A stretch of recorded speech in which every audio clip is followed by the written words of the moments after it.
అందరికీ నమస్కారం. Welcome to my channel. అందరూ ఎలా ఉన్నారండి? బాగున్నారు కదా! అందరూ బాగుండాలని, సంతోషంగా ఉండాలని కోరుకుంటున్నాను. మేము కూడా బాగున్నాం. ఈరోజు మన వీడియోలో వచ్చేసి చికెన్ క్లీనింగ్, అలాగే చికెను చిక్కటి గ్రేవీని ఎలా చేయాలో చూపించబోతున్నానండి. ఈ వీడియోని చూసేద్దాం. ముందుగా చికెన్‌లోకి ఉప్పు, పసుపు వేసి మంచిగా శుభ్రం చేసుకొని పెట్టుకోవాలండి. వెనిగర్ లేదా నిమ్మకాయ ఉన్నా సరే వేసి వాష్ చేస్తే నీచు వాసన అనేది లేకుండా ఉంటుంది.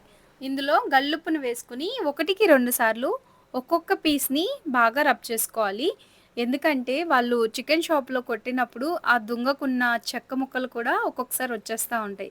వాటిలంతా తీసేసి మంచిగా క్లీన్ చేసుకోవాలి. ఒక్కొక్క పీస్‌లో ఇట్లా వేస్ట్ అనేది ఉంటుంది. దాన్ని కూడా క్లీన్ చేసుకొని పెట్టుకోవాలి. ఎక్కువ శాతం పక్కటెముకల్లో ఎక్కువగా ఉంటుంది కదా! అది మొత్తం క్లీన్ చేసేసి మంచిగా ఒకదాని తర్వాత ఒకటి రబ్ చేసుకుంటూ క్లీన్ చేసుకొని పెట్టుకోండి. ఇప్పుడేంటంటే నేను 3 గిన్నెలు ఎందుకు పెట్టానంటే, ఒకటేమో గ్రేవీ కర్రీ కోసం. గ్రేవీ అంటే బాగా ఎక్కువ కాదండి. మినీ గ్రేవీ ఉంటుంది. పీసెస్ మొత్తం జ్యూసీగా ఉంటాయి. కానీ ముక్క ఫ్రై అయ్యి ఉంటుంది. అట్లా నేను దీనిలోకి ఎక్కువ లెగ్ పీస్‌లు అవన్నీ తీసి పెట్టాను చూడండి. ఆ కర్రీని చేద్దామనుకుంటున్నాను. ఇంకొకటొచ్చేసి పులుసు కూరనమాట. ఈరోజైతే నేను పులుసు కూరని ఈ వీడియోలో చూపించేస్తాను. ఇలా ఒకదాని తర్వాత ఒకటి మంచిగా క్లీన్ చేసుకొని పెట్టేసుకోవాలి. బాగా శుభ్రంగా కడిగితే దానిలో ఉన్న బ్యాక్టీరియా అంతా పోతుందండి. వెనిగర్ గానీ, నిమ్మరసం గానీ, పసుపు, ఉప్పు వేసి బాగా క్లీన్ చేసుకొని పెట్టుకోవాలి. అలా డైరెక్ట్‌గా కూడా షింక్‌లో వేసి కొంతమంది కడుగుతారు. అట్లా కూడా చేయకూడదు. ఇట్లా నిండుగా కలర్ చూస్తున్నారా? నీళ్ళు కలర్ ఇప్పుడెలా ఉందో, ఒక 4, 5 సార్లు ఇట్లా గిన్నెలో మార్చి చేయటం వలన నీళ్ళు కలర్ కూడా మారిపోతుంది. అంటే చికెన్ చక్కగా క్లీన్ అయిపోయిందని అర్థం అనమాట. మంచి నీళ్ళు లాగానే గిన్నెలో కనిపిస్తే అప్పుడు చికెన్ మంచిగా శుభ్రపడిందని అనుకోవాలి. చికెన్ కడిగిన విధానం బట్టేనండి కూర టేస్ట్ కూడా ఆధారపడి ఉంటుంది. సరిగ్గా వాష్ చేయకపోయినా ఎక్కువ నీచు వాసన అనేది కూర వస్తూ ఉంటుంది. లేదంటే గనక మనం ఫ్రై చేసే విధానంలో కూడా ఉంటుంది.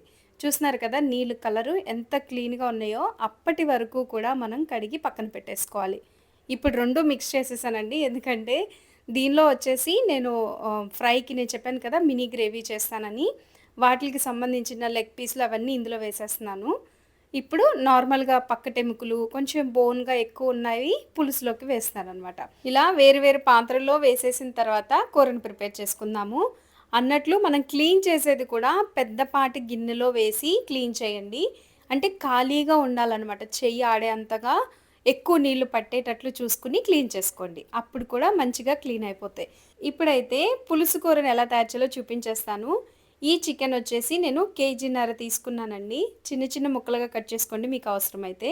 లేదంటే ఇట్లా పెద్ద పీసెస్‌గా ఉన్నా బావుంటుంది. 4 ఉల్లిపాయలు, పచ్చిమిర్చి, 1 ఇంచు అల్లం ముక్కలు 6, 15-18 వెల్లుల్లి రెబ్బలను తీసుకోవాలి. అలాగే ఇప్పుడు స్టవ్ మీద మనం దేనిలో అయితే వండుతామో ఆ పాత్రను పెట్టేసుకొని 4 పెద్ద టేబుల్ స్పూన్ ఆయిల్ వేసుకొని, ఇందులో పొడుగ్గా కట్ చేసి పెట్టుకున్న 2 ఉల్లిపాయలను వేసుకోవాలి. ఇదేంటంటే గ్రేవీ థిక్‌గా రావటానికి బ్రౌన్ ఆనియన్స్ చేస్తున్నాననమాట. దీన్ని హై ఫ్లేమ్‌లో పెట్టుకొని ఈ విధంగా వేయించుకోవాలండి. కలర్ చూసారా? ఇలా కలర్ వచ్చేంత వరకు వేయించుకుంటా ఉండాలి. లైట్ కలర్ ఉన్నప్పుడు తీసి పెట్టేసుకుంటే ఆనియన్స్ బయట కూడా వేగుతది. కొంచెం కలర్ చేంజ్ అయిపోతుంది.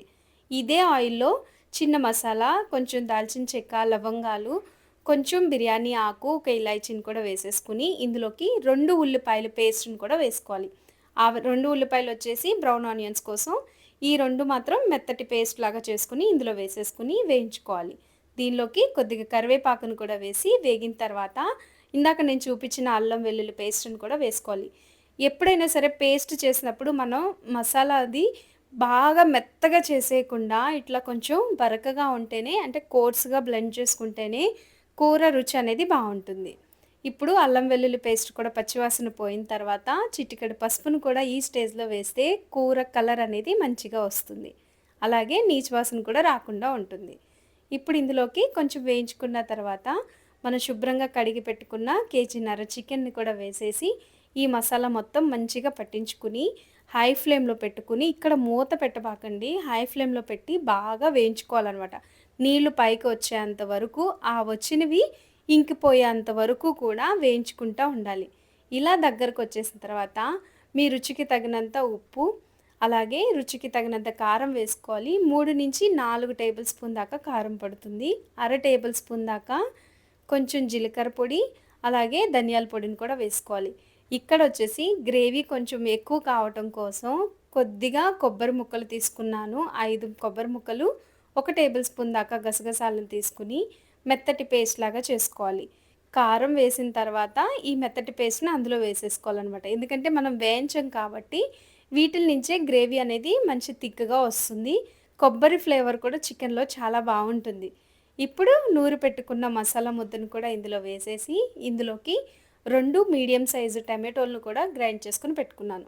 వీటిల నుంచి వస్తుందండి గ్రేవీ అనేది. కూర టేస్ట్ కూడా చాలా బావుంటుంది. ఈ ఉప్పు, కారం, మసాలా అన్నీ వేసాం కాబట్టి ఇంకొక 2 నిమిషాల పాటు మూత పెట్టి మగ్గించుకోవాలి. ఇలా ఆయిల్ బయటకొచ్చేస్తుందనగా ఇందులోకి మనం ముందుగా వేయించి పెట్టుకున్నాం కదా! బ్రౌన్ ఆనియన్స్ దాంట్లో 2 టేబుల్ స్పూన్ పెరుగును కూడా వేసుకొని గ్రైండ్ చేసుకొని వేసుకోవాలి. ఈ బ్రౌన్ ఆనియన్స్ వేయటం వలన కూర టేస్ట్ అనేది చాలా బావుంటుంది. నీళ్ళు కొలతొచ్చేసి మనం ఎంతమందికి చేస్తున్నామో దాన్ని బట్టి ఎక్కువ, తక్కువ అనేది మీరు చూసుకోండి. నేనైతే 3 గ్లాసుల దాకా పోసాను. అవి కొంచెం ఇంకిపోయిన తర్వాత ఇలా ఆయిల్ బయటకొచ్చిన తర్వాత హోమ్‌మేడ్ గరం మసాలాని చెక్క, లవంగాలు, అలాగే కొంచెం ధనియాలు, దానిలో కొంచెం వెల్లుల్లి రెబ్బలను కూడా వేసుకొని గ్రైండ్ చేసుకొని వేసుకున్నాను. లాస్ట్‌లో ఎక్కువగా కొత్తిమీరని వేసుకొని స్టవ్ ఆఫ్ చేసేసుకుంటే చల్లారిన తర్వాత గ్రేవీ అనేది దగ్గరకొచ్చేస్తుంది. చికెన్ పీసెస్ ఆ పులుసునంతా పీల్చుకొని మరింత టేస్ట్‌గా ఉంటుంది. ఇంతేనండి. చికెన్ పులుసు రెడీ అయిపోయింది. మీరు తప్పకుండా ట్రై చేయండి. మీరు ట్రై చేసిన తర్వాత మీకెలా కుదిరిందో కామెంట్ చేయటం మాత్రం మర్చిపోబాకండి. ఇట్లాంటి మంచి రెసిపీస్ కోసం నా ఛానెల్ సబ్స్క్రైబ్ చేయండి. ఇలాగే నన్ను సపోర్ట్ చేసినందుకు అందరికీ ధన్యవాదాలు.